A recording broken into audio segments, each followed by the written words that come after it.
We saw in the last slide a muscle twitch. Now we're going to combine that with multiple twitches, which is more realistic to what exactly happens with our muscles. So in letter A, we have individual twitches where there is a second stimulus after relaxation. We still have the latent period, the contraction period, and the relaxation period. But then we have another muscle twitch. In letter B, we have what's called temporal summation. Temporal meaning time. So there's additional stimuli as well, but they occur before that muscle twitch can completely relax. So that's called temporal summation. The next one is called unfused tetanus. And this is a higher stimulation frequency where we have stimuli occurring a little faster so that these twitches can kind of add on top of each other. So that's unfused tetanus. And that would be kind of like a quivering muscle. It certainly would not be a smooth muscle contraction. So the last one is more common to what we see in the body. It's a fused or complete tetanus. So the stimuli happen right after each other very quickly so that it's a smooth muscle contraction.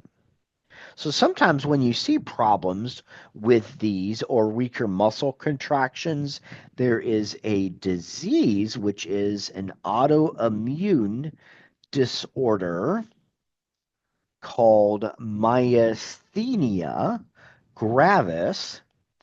And what happens is the body makes antibodies that attach to the acetylcholine receptor. So because that happens, that means that acetylcholine receptor that was on the part of the sarcolemma at the motor end plate acetylcholine can't bind to it. And so that could account for a weaker muscle contraction. Oftentimes, when patients have myasthenia gravis, it's more noticeable in the small muscles of the face. Another way that muscles can increase in tension is through what's called recruitment. Recruitment is also called multiple motor unit summation. And this leads to more precise control.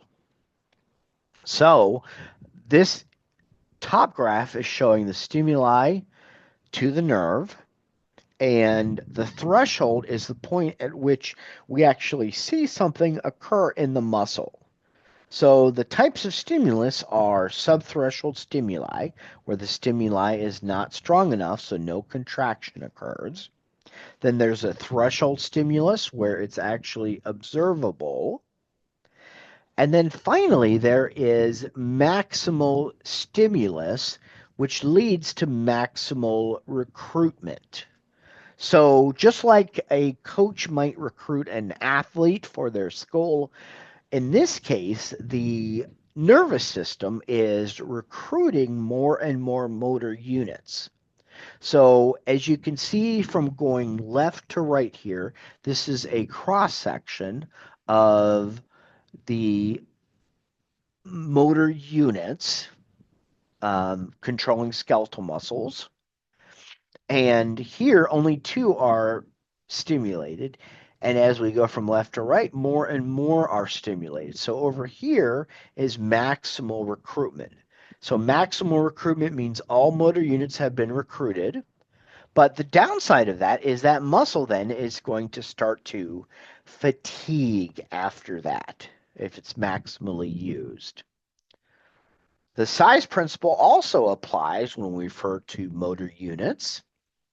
So the muscle response to change in the stimulus strength is that recruitment works on the size principle.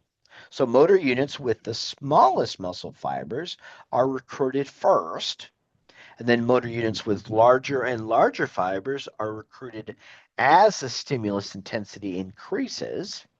So the largest motor units are activated only for powerful contractions, and motor units in muscles, they usually contract asynchronously, so not all at the same time.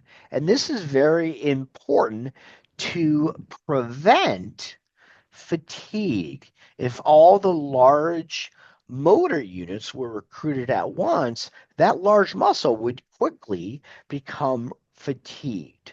So some muscle fibers are going to contract while others are going to rest, again, to prevent fatigue.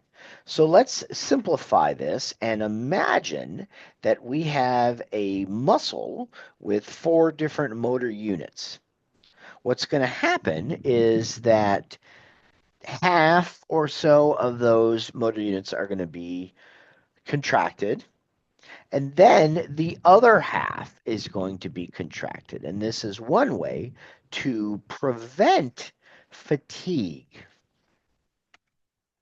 When we consider whole muscle contraction, we can apply the same principles of both single fibers and whole muscles, and the contraction produces muscle tension. So the 2 types of contractions may or may not shorten the muscle. If it's an isometric contraction, iso means equal, and metric in this case, think of a meter stick. It means length. So there's no shortening. The muscle tension still increases, but does not exceed the load. So what's happening at the cellular level is that there is no power or working stroke occurring. So an example of an isometric contraction is if you are just holding your hands in a single pose. There's no power stroke occurring, so no shortening. Also, if you're trying to push something or move something that is too heavy. So imagine that you are standing at a wall and you try to push it over with your hands. Obviously, that's not going to happen. So your myosin is trying to form cross bridges. So it forms the cross bridges, but the power stroke cannot occur. So it's almost like it's spinning its wheels, is the way I like to think of it. So isometric is no movement, whereas isotonic is muscle shortening.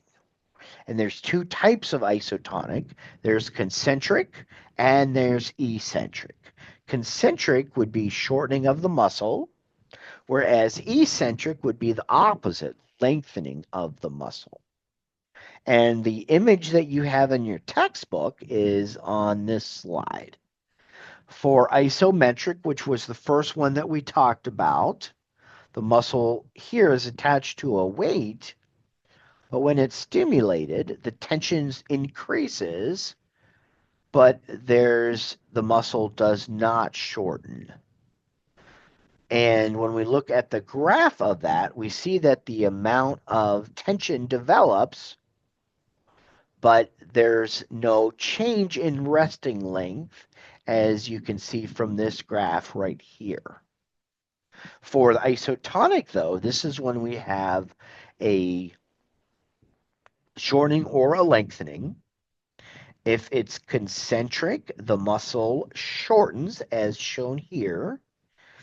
So you can see the tension is increased here, and the muscle does shorten. So it's the isotonic concentric. If we were just to reverse this, that would be an isotonic eccentric contraction.